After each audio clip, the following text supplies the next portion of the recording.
I have a question. What is death? Some say it's just another beginning. Others will tell you, matter never ceases to exist. It only changes form. I've spent 10 days with a necromancer. This is what I learned. Painting!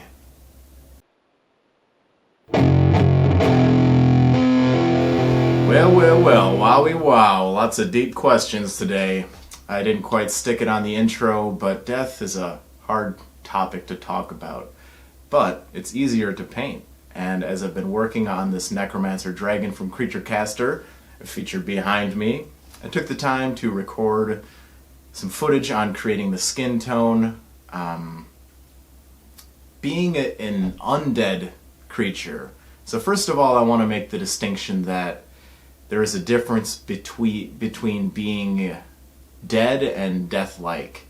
As you know, the necromancers command the legions of the raised deads.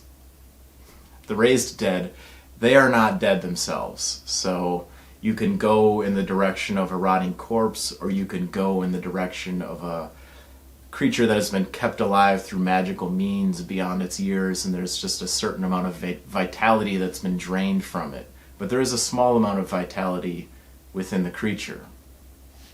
I want to add warmth to a pallid, neutral color to create a living but still dead result.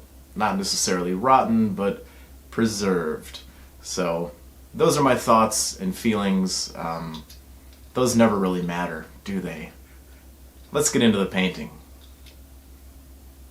This creature has a lot of texture.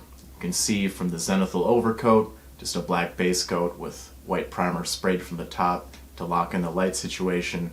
A lot of fun texture to play with, but it's a large creature. Every step is going to take me hours. But a labor of love is never done in just a short minute.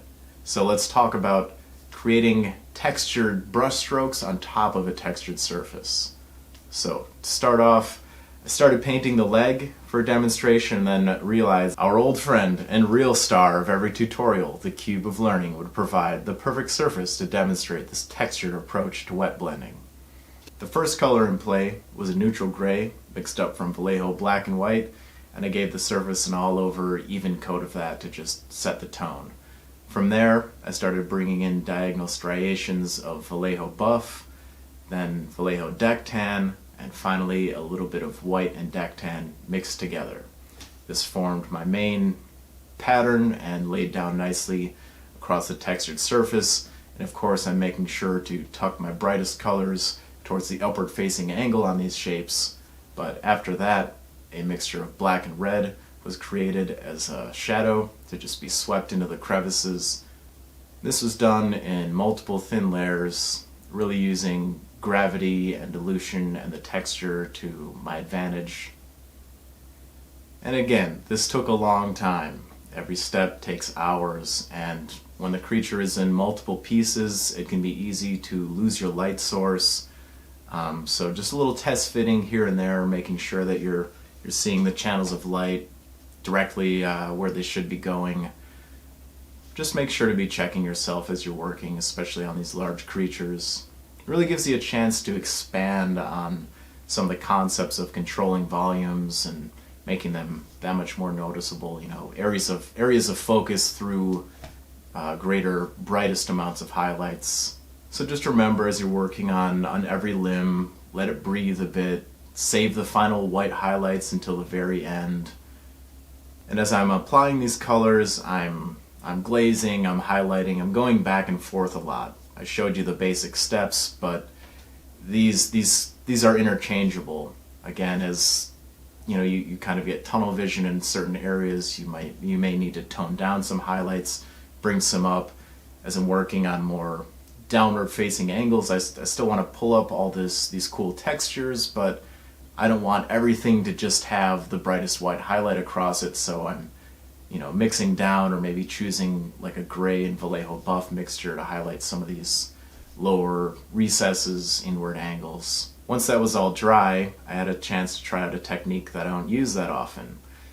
It's a really fun concept, but you just take out the airbrush and utilizing the three-dimensional aspects of this figure, especially on a large model with all these like really big shapes, ripped ass shoulders, curving S-shaped tail.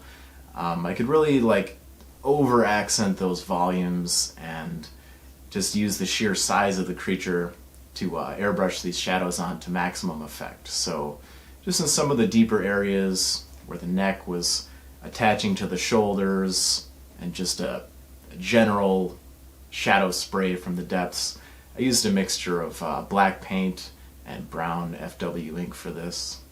And then on the limbs that had color shifted to that blackish blue, I just used a pure black to spray the shadows upwards. But once I had that completed, of course it is not a perfect science. I had to go and pull some of my highlights back in, adjust where, just right where the bridge of some of these muscles is happening. I really wanted to have that fine line of white highlights, and because I wanted it to look kind of shiny. Like, my whole motivation for this was a maggot's flesh. So without flashing a bunch of picture of maggots up on the screen now, I'll spare you from that. That was my inspiration for this. So, you've got like a gray to an ivory to a white, and it's also kind of slimy. So I made sure to lay in all my slimy highlights, and again, going back and forth, I also, in some of the crevices and the recesses, I took a red and black mixture, but mixed it up to a brighter amount than the initial shade. A lot heavier on the red, and started laying that into a lot of the crevices around on the top of the hands, the elbows, the knees, the neck, areas where there'd be a little bit more slow blood pumping. This wasn't turning out quite vibrant enough for me. The paint was kind of flat. I'd mixed black into it, but I don't want the red jumping out, so I mixed a tiny amount of red ink to kind of increase the pigment density. But once I was happy with the tone that I was getting, it was all smooth sailing after that. Sailing on the seas of blood, maggot blood.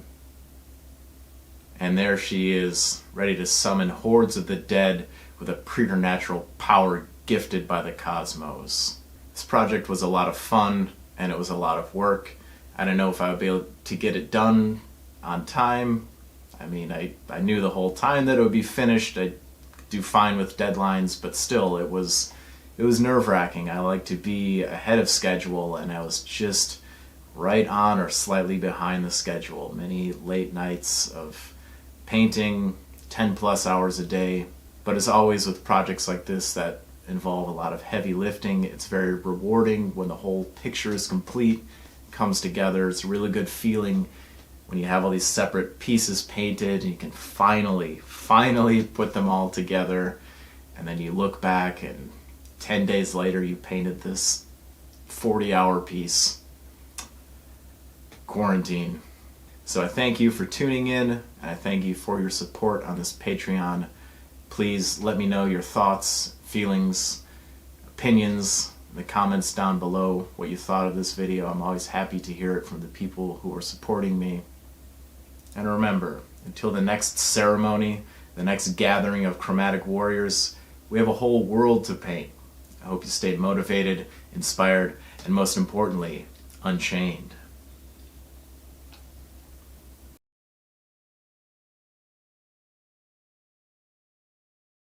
Others would say that matter never ceases to exist, it only changes form.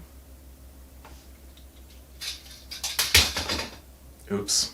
I spent 10 days painting a Necromancer. This worked better in my head.